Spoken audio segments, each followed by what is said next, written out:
Hello everybody, my name is Jason Parker. Welcome back to this channel about magic.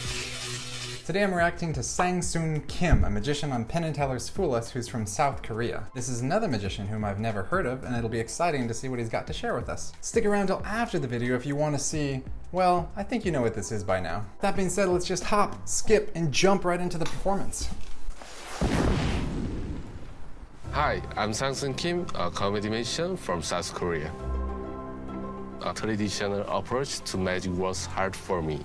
3 years ago, I was doing my Korea Center act, very serious. But comedy got the internet show. Anyway, I couldn't help it. If you tell me to do sleight of hand, I want to do sleight of foot. I'm the first Korean magician on Penn and Teller show. I spent 3 years creating the effect I perform tonight. I'm so grateful.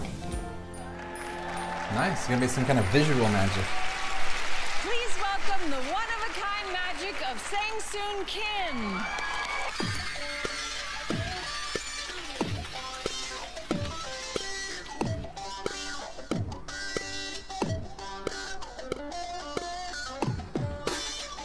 What's he got there? Shoe in the shoebox.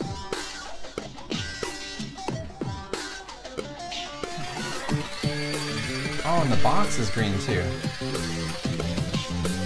And his glasses. Very nice, that was cool.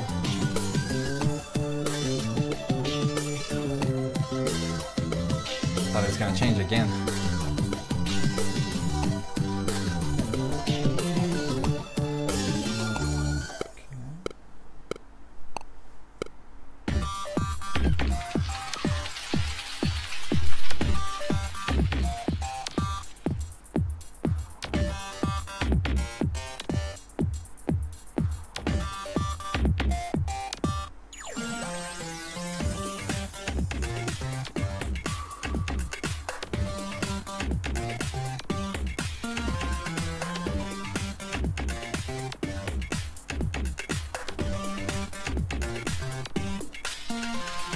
Okay, it's gotten a little bit smaller. Uh-oh. Saw something there.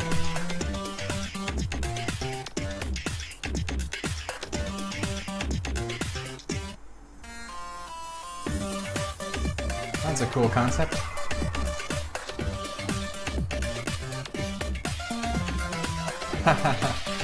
Nice.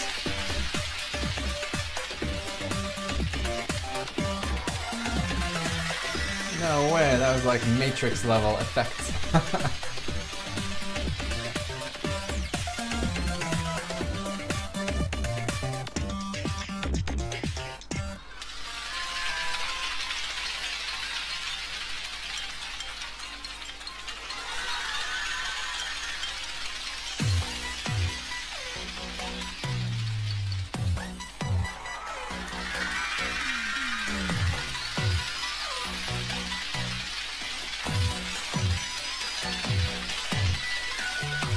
Pretty nice.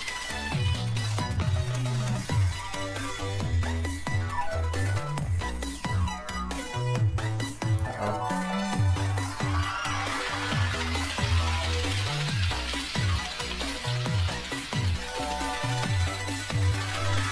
That was super cool.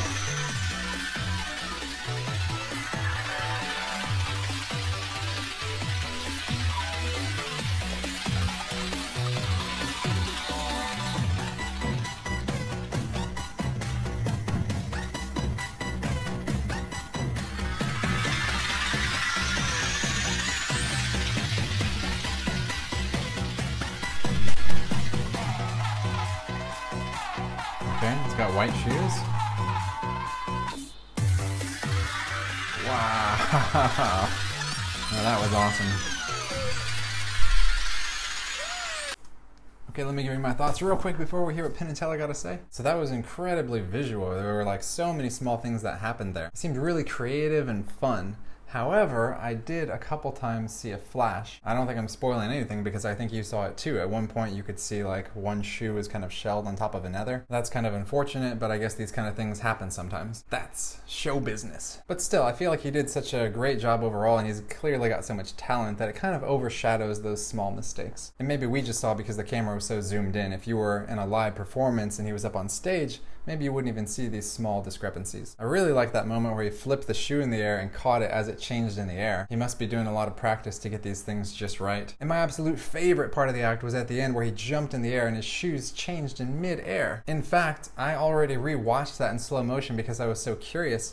And the crazy thing is, it's still unclear exactly what's happening. You see something happening. Here, let's check this out together. You'll see what I mean. Roll the clip.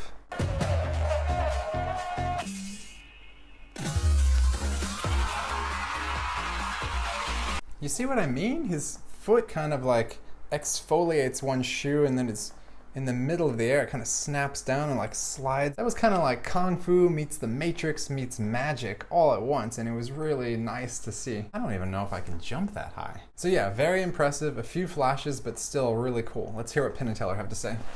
That was fantastic. Thank you so much. So you're from Korea? Yep, South Korea. South Korea. Are Penn and Teller well known in South Korea? 한국에서 펜앤텔러는 많이 유명한가요? Sure. Yeah, sure. Are you well known in South Korea? No. Oh, you should be. Yeah. Yeah, I think you will be after today. Yes. 이후로 정말 많이 I think so. Why did you decide you wanted to be on this show? This is my dream because when I was young, on Penn and Teller show on YouTube, really amazing. So I prepared this time. Today my dream came true. Oh, Super all right. cool. It's time to go to the boys and see if they figured it out. Penn and Nicely Teller. done. And now, you invented all of this yourself, is that right?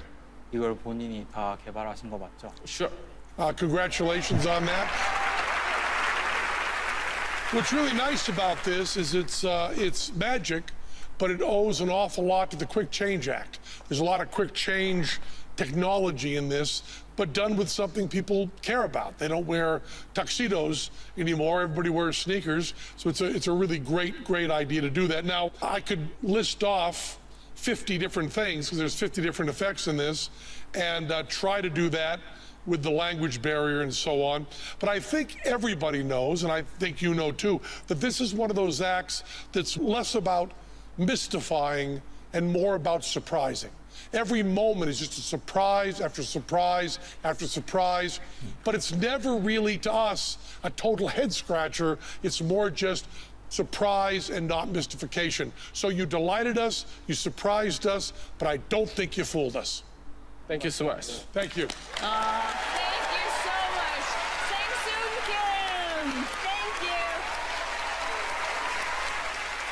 All right, I'll go ahead and give you my closing thoughts now. I don't know, I feel like that's too bad that he didn't win the Fool Us trophy. I guess I can understand what Teller was saying though. Actually, he had a really good point when he says that this type of performance is not designed to mystify. It's just like cool, you know, like visual, like shocking changes. But as I understand, the Fool Us show is just kind of like a premise to get magic on TV. It's not like so hardcore that it always has to be about fooling them. I think Penn said something like that one time. So my overall feeling is that this guy, like for his level of talent and like dedication he put into constructing all this whole concept, you know, it's all his ideas. Well, if it were my show, what I'm saying is I think he's the type of person I would give the trophy to. It's just like a lot of hard work, a lot of talent. Boom. Yeah, and as I said, I saw a few flashes, like you could kind of figure out how he's doing a few of the things. And maybe his choreography could use a little bit of polishing, but overall, it's like really nice. What about you? What did you think? Leave a comment below. And now it's that time again. That's right, get prepared, get ready, because we're gonna read an Aesop's Fable, and this time it's totally at random. I like that. We'll do, oh, I was gonna say the 2 pots, but we've already done that one.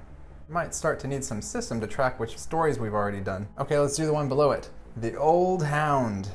Chapter 126. The Old Hound. A hound who had served his master well for years and had run down many a quarry in his time began to lose his strength and speed owing to age.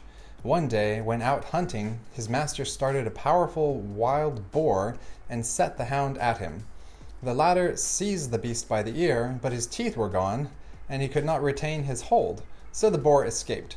His master began to scold him severely, but the hound interrupted him with these words: "My will is as strong as ever, master, but my body is old and feeble. You ought to honor me for what I have been instead of abusing me for what I am." Aww, that's kind of a sad story, huh? Somehow I find it funny, the image of this hound's like kind of gummy maws trying to hold on to the boar's ear and just like sliding right off. Just a lot of saliva everywhere. So yeah, obviously the master didn't appreciate the years of service the dog had given him, and his body, which was just naturally aging, you know, like, that's like if your parents were aging and they raised you your whole life and then you didn't care about them when they got into old age. Not very considerate. I don't know if there's any other lessons to be learned from this story.